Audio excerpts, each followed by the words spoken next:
পরিযায়ী শ্রমিকদের উপরে যেভাবে ভিন রাজ্যে অত্যাচার হচ্ছে, সে অত্যাচার বন্ধের জন্য রাজ্য সরকারের যা পদক্ষেপ নেওয়া দরকার সেটা নেয়নি। আজকে বাধ্য হয়ে গ্রামবাসী রাস্তায় নামছে, তাদের পরিবারের, তাদের গ্রামের যে একজন মানুষ কাজে কর্মক্ষেত্রে গিয়ে খুন হয়ে ফিরে আসছে সেটার প্রতিবাদ জানিয়ে।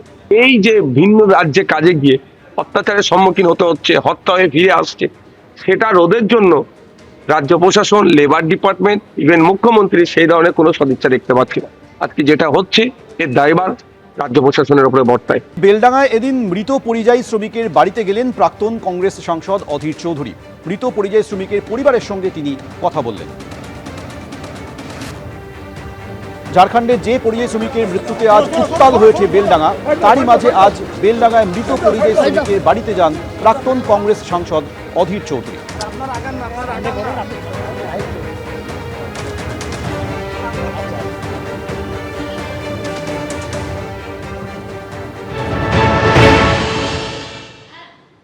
পরিযায়ী শ্রমিক যেহেতু তারা বাংলা ভাষায় কথা বলে, তাদের উপর একটা আক্রোশ, কিন্তু কথা হচ্ছে যে বিতর্কটা এমনভাবে সারা দেশে ছড়িয়ে গেছে না, মানে আমার জেলার লোকদের জন্য বিপদ বাড়ছে। কিন্তু আমি এটা বলতে পারি, আমার জেলার লোকের জন্য বিপদটা বাড়ছে। টাকাটা এলো, সেই টাকাটা সে কী করছে? এখানে হাটে বাজারে যাচ্ছে, এখানে ছাগল কিনছে, এখানে মুরগি কিনছে, এখানে মুদিখানার দোকানের জিনিস কিনছে। তাহলে কি হচ্ছে? আমার রাজ্যের ইকোনমিটা বাড়ছে, আমার রাজ্যের আর্থিক বৃদ্ধি হচ্ছে।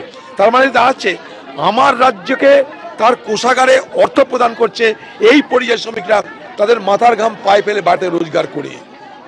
সেই জায়গাটায় রাজ্যের ভূমিকা কি? প্রথম ভারতবর্ষের কোন মুখ্যমন্ত্রী তিনি অন ক্যামেরা দাঙ্গাকারীদের সমর্থন করছে। অন ক্যামেরা মাননীয় মুখ্যমন্ত্রী বলছে যে ওদের কোনো দোষ নেই, ওরা তো করবেই। মমতা বন্দ্যোপাধ্যায় বলছেন পরিযায়ী শ্রমিকের উপর অত্যাচার হয়েছে, তাই হচ্ছে, বিজেপি করাচ্ছে। আমি এখান থেকে প্রশ্ন করতে চাই, মমতা বন্দ্যোপাধ্যায়ের কি মাথাটা খারাপ হয়ে গেছে, নাকি মিথ্যে কথা বলতে বলতে এমন অভ্যেস হয়ে গেছে যে কোনো অবস্থাতেই তিনি মিথ্যে ছাড়া সত্যি কথা বলতে পারেন না? ঝাড়খণ্ডের বিশ্রামপুর থানা এলাকায় ফেরির কাজ করতে গেছিল সেই ব্যক্তি, পশ্চিমবঙ্গের একজন মানুষ, তার নাম হচ্ছে আলারউদ্দিন শেখ। তার অস্বাভাবিক মৃত্যু বলে অভিযোগ উঠেছে। এখনো পর্যন্ত কোনো ভিডিও পাওয়া যায়নি, কোনো তথ্য প্রমাণ পাওয়া যায়নি। ঝাড়খণ্ড সরকার তো বিজেপির সরকার নয়, ঝাড়খণ্ড সরকারে তো মুখ্যমন্ত্রীর ভাই, মুখ্যমন্ত্রীর বন্ধু সরকার, সেখানে তো বসে আছে হেমন্ত সোরেন সাহেব। সেখানে তো ভারতীয় জনতা পার্টির সরকার নেই। তবে এই যে আলারউদ্দিন শেখের যদি কোনো মৃত্যু হয় অত্যাচারের ফলে, তার দায় ভারতীয় জনতা পার্টির উপর মমতা বন্দ্যোপাধ্যায় কেন চাপাচ্ছেন? এই প্রশ্নের উত্তর দিতে হবে। সিএ এবং ওয়াকফ অশান্তি ফিরল মুর্শিদাবাদের বেলডাঙ্গায়। ঝাড়খণ্ডে পরিযায়ী শ্রমিকের রহস্য মৃত্যুতে প্রতিবাদের নামে তাণ্ডব চলল দীর্ঘক্ষণ ধরে। নৈরাজ্যের বেলডাঙ্গায় ঘন্টার পর ঘন্টা রেল অবরোধ হয়ে রইল, জাতীয় সড়ক অবরোধ হয়ে রইল। পরিযায়ী শ্রমিকের মৃত্যুর প্রতিবাদে যেভাবে তাণ্ডব চলল, আর সেখানেই প্রশ্ন উঠে গিয়েছে পুলিশের ভূমিকা নিয়ে। সরাসরি কথা বলবো, আমাদের প্রতিনিধি শিবাশিস মৌলিক এই মুহূর্তে রয়েছে। শিবাশিস, এটাই তো প্রশ্ন যে দীর্ঘক্ষণ ধরে এইভাবে প্রতিবাদের নামে তাণ্ডব চলল, অথচ পুলিশ কেন হস্তক্ষেপ করলো না?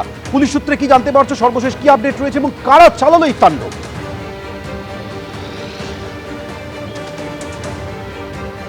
একদমই তাই সৌমেন, এই প্রশ্নটাই সকলের সামনে উঠে আসছে যে কারা চালালো এই তাণ্ডব।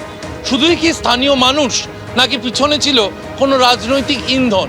সেই প্রশ্ন কিন্তু বেলডাঙ্গার আনাচে কানাচে ইতিমধ্যেই উঠতে শুরু করেছে। বেশিরভাগ লোক, তাদের সাথে যখন কথা বলা হচ্ছে, তারা বলছেন যে তারা সাম্প্রতিককালে এ ধরনের পথ অবরোধ দেখেননি। প্রায় 3 থেকে 4 কিলোমিটার পথ অবরোধ হয়ে রইল এবং ছোট গাড়ি, বড় গাড়ি, কোনো গাড়ি সেখান থেকে যেতে পারলো না এবং 5.5 ঘন্টার বেশি সময় সেখানে পথ অবরোধ চলল। জেলা পুলিশ প্রশাসন, তাদের বেশ কয়েকজন সেখানে উপস্থিত থাকলেন, তারা আলোচনা চালালেন, কিন্তু 5.5 ঘন্টার বেশি একটা জাতীয় সড়ক, আমরা এই মুহূর্তে যেখানে দাঁড়িয়ে রয়েছি 12 নম্বর জাতীয় সড়ক, এবং এই জাতীয় সড়ক কিন্তু বিশেষভাবে তাৎপর্যপূর্ণ, কারণ দক্ষিণবঙ্গ থেকে উত্তরবঙ্গ যাওয়ার জন্য বিশেষ গুরুত্বপূর্ণ এই পথ, এই 12 নম্বর জাতীয় সড়ক। যে 12 নম্বর জাতীয় সড়ক অবরোধ করে রাখা হলো ঘন্টার পর ঘন্টা। এবং সংবাদ সংগ্রহের ক্ষেত্রে বিভিন্ন সময় কিন্তু বিভিন্ন সময় ছবি তুলতে দেওয়া হচ্ছে না, কথা বলতে দেওয়া হচ্ছে না। সেই যে সারাদিনের যে তাণ্ডবের ছবিটা আমরা এই বেলডাঙায় ফুটে উঠেছে, সেই ছবি কিন্তু বিকেলেও বিভিন্ন জায়গায় দেখা গেল যে বাধা দেওয়া হচ্ছে। এবং এখনো পর্যন্ত কিন্তু কার্যত থমথমে বেলডাঙা, বিভিন্ন জায়গায় যান চলাচল শুরু হয়েছে।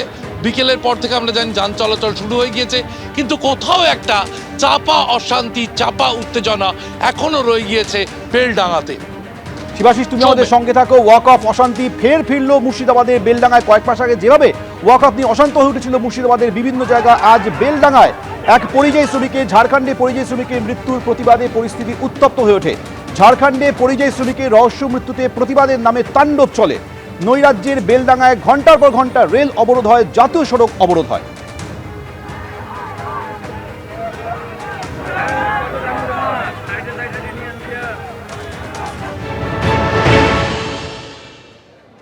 মহেশপুরের সেই জাতীয় সড়কে দাঁড়িয়ে রয়েছি। দুই দিকের লেন কিন্তু বন্ধ, এবং তোমাকে দেখানোর চেষ্টা করব যে দুই দিকের লেনে প্রচুর মানুষজন তারা অবরোধ করে আছেন এবং দীর্ঘ যানজট রয়েছে দুদিকেই।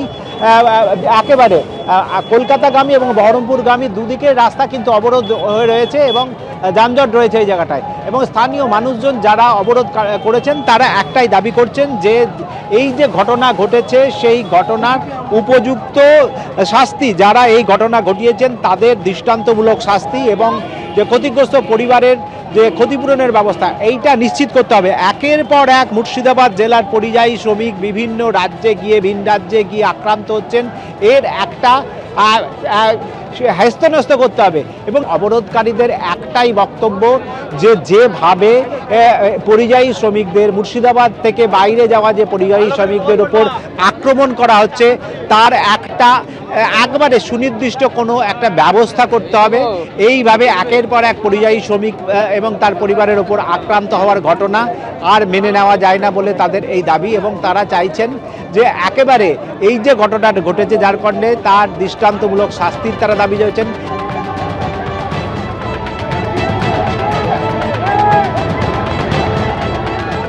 একেবারে পদস্থ পুলিশ আধিকারিক যারা রয়েছেন তারা স্থানীয় বাসিন্দাদের বেশ কয়েক ঘন্টা ধরে বোঝানোর চেষ্টা করছেন অবরোধ তুলে নেওয়ার জন্য, এবং সমস্ত রকম ব্যবস্থা করা হবে, তাদের দাবি মানা হবে। কিন্তু মানুষজন কিন্তু একেবারে এখনো পর্যন্ত অনড় রয়েছেন। তারা চাইছেন যে আরও উচ্চপদস্থ আধিকারিক বা প্রশাসনিক আধিকারিক তাদের এসে এই আশ্বাস না দিলে তারা এই অবরোধ তুলবেন না।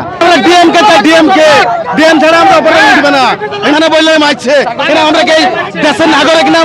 আমাদের রক্ত মাংস নাই, আমাদের স্বাধীনতা নাই। স্বাধীন দেশে আমরা এখানে ডিএম কে চাই, মুখ্যমন্ত্রীকে চাই। শুরু হয়েছে, এখনো ডিএম ছেড়ে আসেনি, এসপি কুমার শানিরাজ আসেনি, ওসি কেউ আসেনি, কোনো মন্ত্রী আসেনি, কোনো নেতা আসেনি। এরকম দীর্ঘ ঘটনা। আগামী উড়িষ্যায় হলো আমাদের জুয়েল রানা, ও মারা গেল কিছুদিন আগে, ঝাড়খণ্ডে মারা গেল, আজ সেই সেম ঘটনা মারা গেল। এখনো কোনো প্রশ্ন নাই। মুখ্যমন্ত্রী এসে আমাদেরকে এখানটা আমাদের সিদ্ধান্ত লেখ, যারা যাদের বাড়ি লাশ মরে গেছে তাদের বাড়ি যাক, তাদের বাড়ি যেয়ে তাদের সহযোগিতা করুন। আন্দোলনকারীরা অনড় রয়েছেন যে সর্বোচ্চ যে আধিকারিক রয়েছেন, প্রশাসনিক আধিকারিক এবং সর্বোচ্চ জনপ্রতিনিধি যারা রয়েছেন তাদের যতক্ষণ না আসবেন ততক্ষণ এই তাদের আন্দোলন কিন্তু চলবে। বেলডাঙায় এই তাণ্ডব বিজেপিকে নিশানা করেছেন মুখ্যমন্ত্রী মমতা বন্দ্যোপাধ্যায়। তিনি বলছেন রাজনৈতিক স্বার্থ চরিতার্থ করার জন্য উস্কানি দেওয়া হচ্ছে, বিজেপি দাঙ্গা লাগানোর চেষ্টা করছে। বেলডাঙায় কাদের প্ররোচনায় এই ঘটনা ঘটেছে সবাই জানে। কি বললেন মুখ্যমন্ত্রী শোনাবো।